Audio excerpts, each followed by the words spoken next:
Hi everyone and welcome to We Creatives. My name's Ailish and I'm part of your learning and participation team here at Capital Theatres. And this week our Spring Tales story is Little Red Riding Hood. Did you know that earlier this week was International Women's Day? This day is a celebration all over the world about all of the things that women and girls have achieved. In our story, can you look out for things about Little Red and what she does that we could celebrate? Ready for the story? Let's get started. Once upon a time, there was a little girl called Little Red Riding Hood. Her red outfit was made by her grandma and was very special, as it was different to what other people wore. Little Red loved to explore and play outside, and her red cloak kept her warm and cosy.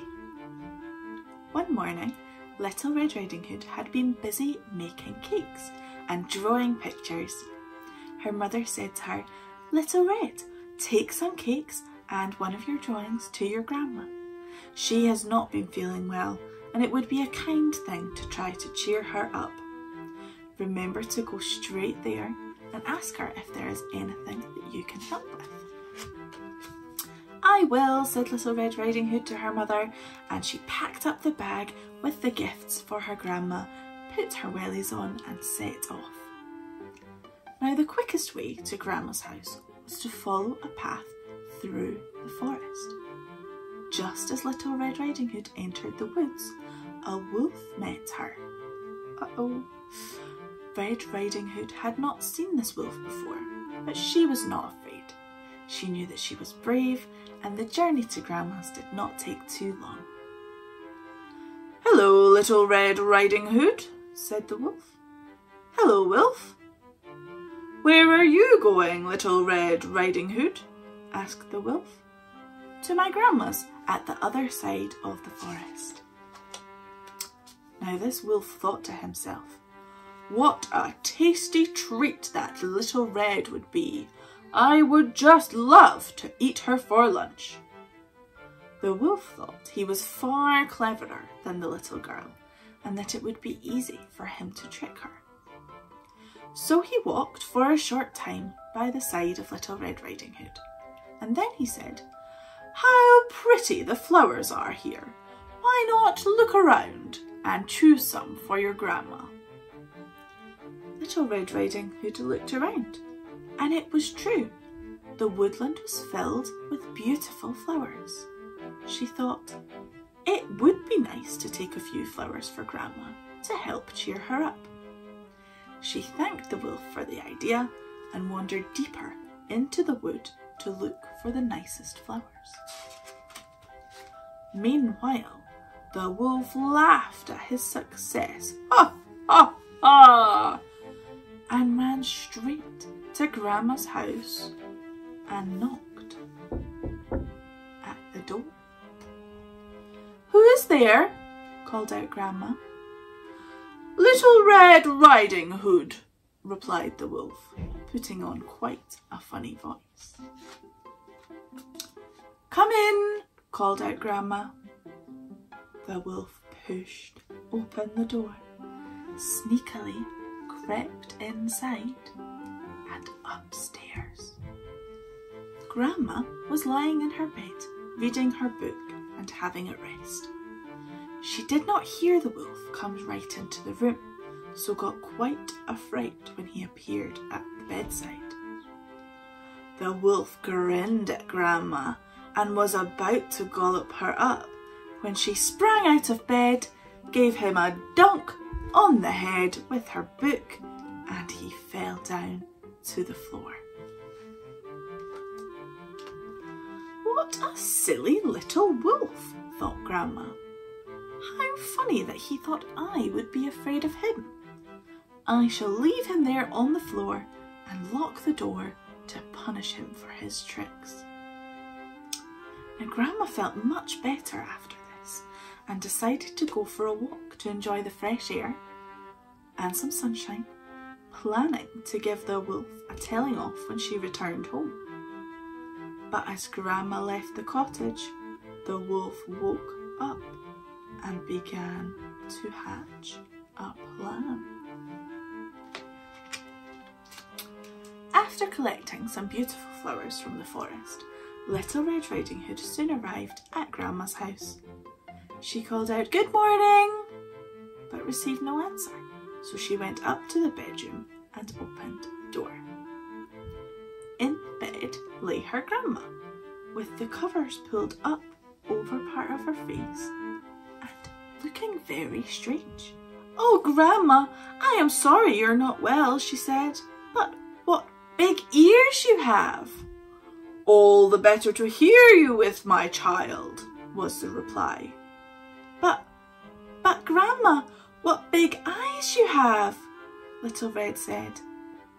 "All the better to see you with, my dear." Oh, but Grandma, what big teeth you have," said Little Red. "All the better to eat you with, my dear," said the wolf. Little Red looked more closely at the figure in the bed. Her grandma didn't look like that. She didn't have big ears, or glistening eyes, or fur, or large pointy teeth. She realised that the wolf she had met in the forest was now in Grandma's bed, looking very hungry indeed. "Hello again, Wolf," said Little Red. "Did you think you could trick me just by putting on my Grandma's pyjamas? If you're hungry, I'm sure Grandma wouldn't mind if you ate one of these cakes I have brought for her." The wolf was stunned. He was so surprised that this little girl was not afraid of him that he couldn't think of any words to say at all. She and her grandma were both very brave and very clever, as he was a smart and scary wolf. But they had not fallen for his tricks, nor had they been afraid of him. Without even saying goodbye, the wolf slunk back off into the forest. It wasn't so easy to trick Little Red Riding Hood after all. The end. Now, what do you think about our story? Wasn't Little Red Riding Hood brave and clever? Keep watching because it's time to get creative. Kat's going to show you an activity that you can do at home that links in with our story. And I'll see you next time for another spring tale. Bye-bye. Thank you, Ailish, for that fabulous spring tale. How great is Little Red Riding Hood? She is brave and strong and clever, and she outwits that wolf. That's my favourite part of the story. They underestimate her and she succeeds. Now we're going to make a craft, of course, because this is We Creatives. And for me, the most cool thing we could make out of the Red Riding Hood tale is a little basket, just like Red has, taking her gifts to Grandma. Now, of course, it is the 21st century. You can use a backpack, you could pack them up in a suitcase, but there's something really cool about making your own paper basket that you can put little treats in to give to your friends, your family, or just for yourself. And all you are going to need today is 2 pieces of paper. Let's see how we do this. Okay, let's get started. So you've got your 2 pieces of paper. Mine already cut into a square. If you've just got an A4 piece of plain paper, don't worry, you can fold that over, cut off the excess like we did last week, and you end up with this shape.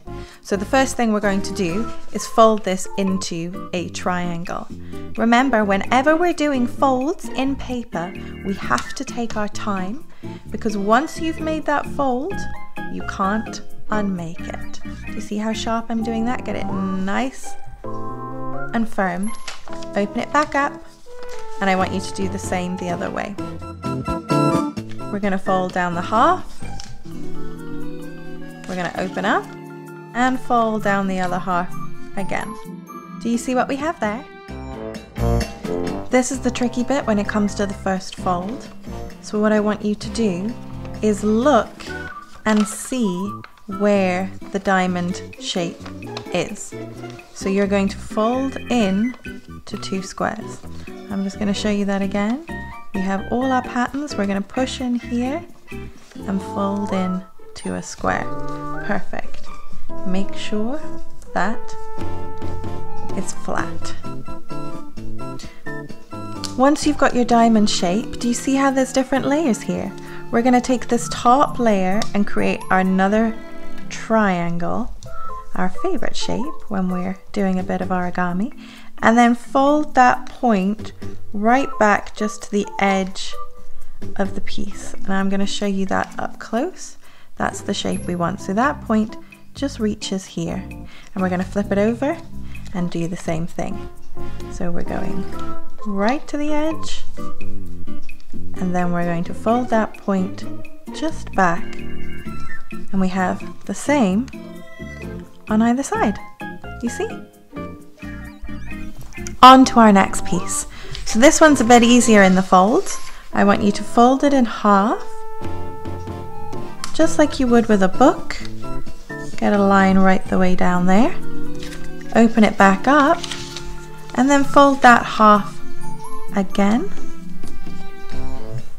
And take the other side and fold it into the middle. So we've got almost a pamphlet here in terms of our shape. And really take your time to try and line that up.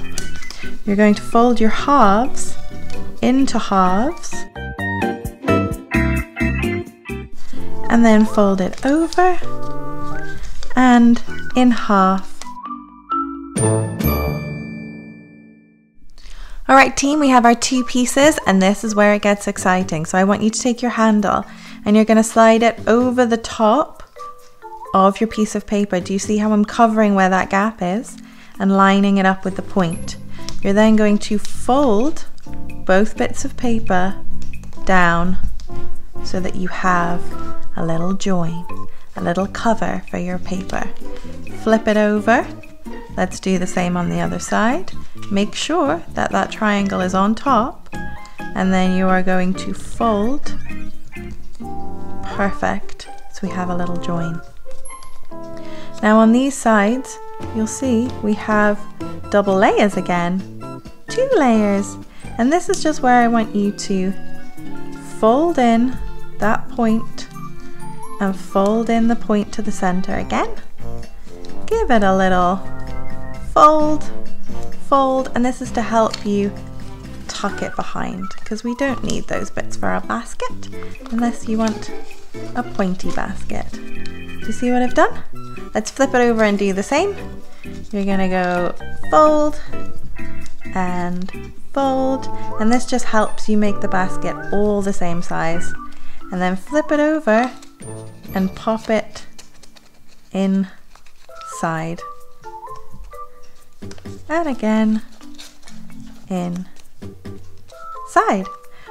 So when we get to this stage, what I want you to do is turn it over to the side, and you'll see there's the little points we've just made, and actually pull out this piece of paper and fold it down.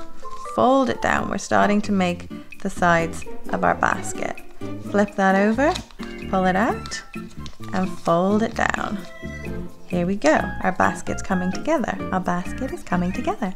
Now at the bottom here, you want to fold this point up to the rim, give it a squish, and do it again on the other side. Do you see how I have little excess bits sticking out? Don't worry about that, because when we open our basket up, look at that. We have our very own paper basket. Now these excess bits here, what I'm going to do is fold them inside, because it's a little bit neater, and it means that I can keep all my fantastic little gifts as Red Riding Hood in my paper basket. There we have it, team, a perfect paper basket fit for Red Riding Hood herself. I hope you enjoyed that make with us today. I know it was quite a lot of folds, but they really do hold up. I've popped some flowers in here from last week and a tiny tablecloth I've made for my Red Riding Hood story. but you can experiment with how much you can put in there, because look, they're pretty sturdy. And now you know how to make these baskets. You can make as many as you want with your friends and family. Thank you so much for sticking with us. I know it was a long make this week, but next week we'll be back with the second of our spring tales, all about the Giant's Causeway. I look forward to seeing you then. Have a good week.